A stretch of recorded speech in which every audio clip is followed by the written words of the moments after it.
Hello students, welcome to the class. Plant physiology unit में mineral nutrition के बारे में हम पढ़ रहे थे।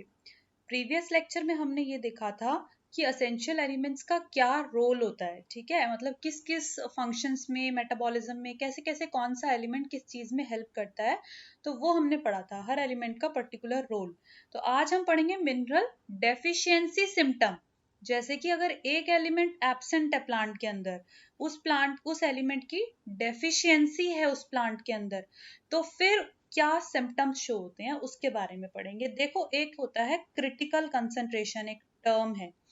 ये क्रिटिकल कंसंट्रेशन का मतलब क्या है? एक एलिमेंट है, एक एलिमेंट जो है कितनी कंसंट्रेशन में होना जरूरी है उसको बोलते हैं क्रिटिकल कंसंट्रेशन। यानी कि ऐसी कंसंट्रेशन कि इतनी कंसंट्रेशन में एलिमेंट का होना जरूरी है।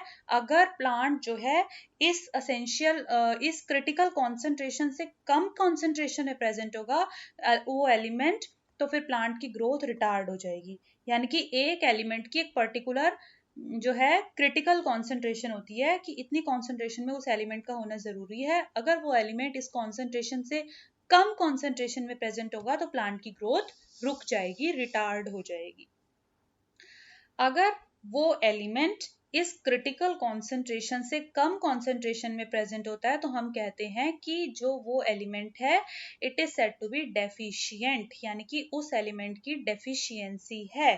ठीक है, प्लांट्स क्या करते हैं फिर, जैसे ही किसी एलिमेंट की डेफिशिएंसी होती है ना, तो उस डेफिशिएंसी के रिस्पॉन्स में वो कोई मॉर्फोलॉजिकल चेंजेस शो करते हैं, यानी कि प्लांट्स की मॉर्फोलॉजी चेंज हो जाती है। तो उस एलिमेंट की डेफिशिएंसी की वजह से प्लांट्स ने मॉर्फोलॉजिकल चेंजेस शो करे, और ये जो मॉर्फोलॉजिकल चेंजेस प्रोड्यूस होते हैं इनको हम बोलते हैं हंगर साइन। क्या बोलते हैं? Hunger sign. की प्लांट जो है it is hungry for one element, इसी वजह से ये मॉर्फोलॉजिकल चेंज हुआ है, ये साइन शो हुआ है, तो इसको हम मॉर्फोलॉजिकल चेंजेस को बोलते हैं hunger sign. Common deficiency symptoms कौन से हैं? देखो, एक तो हो गया क्लोरोसिस। क्लोरोसिस मतलब लीव्स जो हैं वो येलो कलर की हो जाएंगी, यानी कि उसमें से क्लोरोफिल लूज हो जाएगा। और ये क्लोरोसिस क्यों होता है? क्योंकि nitrogen, potassium, magnesium, sulphur, iron, manganese, zinc और मोलिब्डेनम की डेफिशिएंसी से होता है।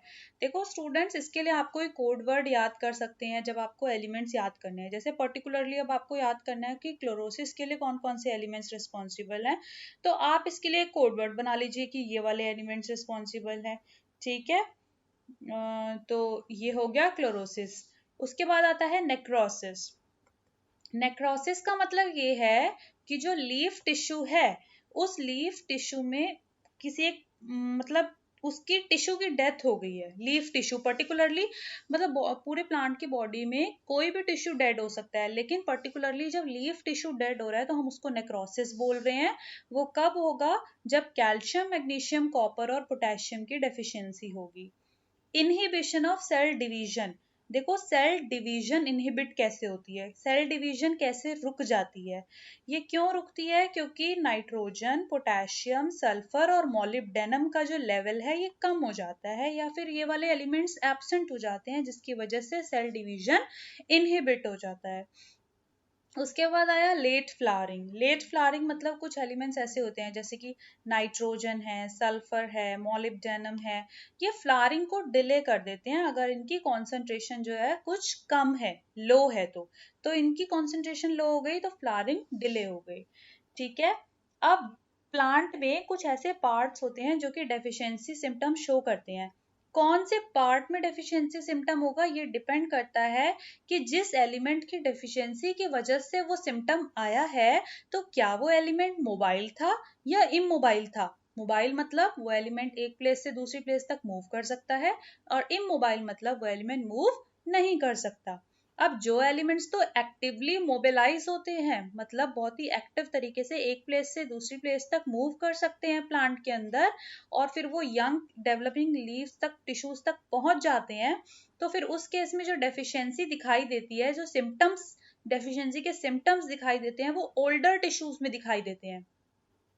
ठीक है, जैसे कि आप देखिए नाइट्रोजन, अगर नाइट्रोजन की डेफिशिएंसी हो गई तो नाइट्रोजन आपको पता होगा कि वो मोबाइल एलिमेंट्स में आता है। तो नाइट्रोजन की अगर डेफिशिएंसी हो गई तो फटाफट से वो क्या करेगा, वो मोबिलाइज कर जाएगा ओल्ड टिश्यू से यंग टिश्यू के पास। तो इसका मतलब जो सिम्टम्स आपको दिखाई देंगे वो ओल्ड टिश्यूज में दिखाई देंगे, क्योंकि यंग टिश्यू के पास तो नाइट्रोजन पहुंच चुका है मोबिलाइजेशन के थ्रू।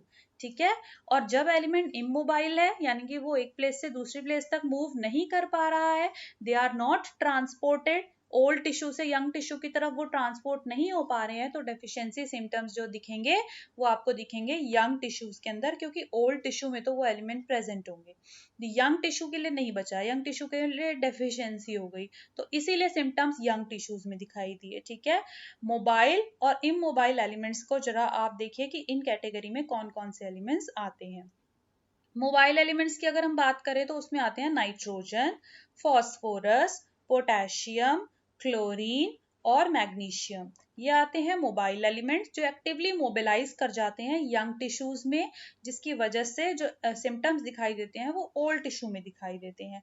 इमोबाइल एलिमेंट्स में क्या आते हैं, कैल्शियम, आयरन, बोरोन और कॉपर, जो यंग टिश्यूज में मूव नहीं कर सकते, जिसकी वजह से जो सिम्टम्स दिखाई देंगे पहले वो यंग टिश्यूज में दिखाई देंगे।